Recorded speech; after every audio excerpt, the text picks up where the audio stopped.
So I was watching on YouTube how to build steps for your hot tub, and I saw the video from DIY Builds.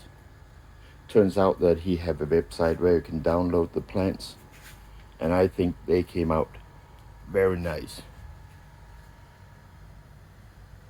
I made them a little shorter, not as wide as the one he made, and I made the covering with composite. I want to make sure it lasts forever.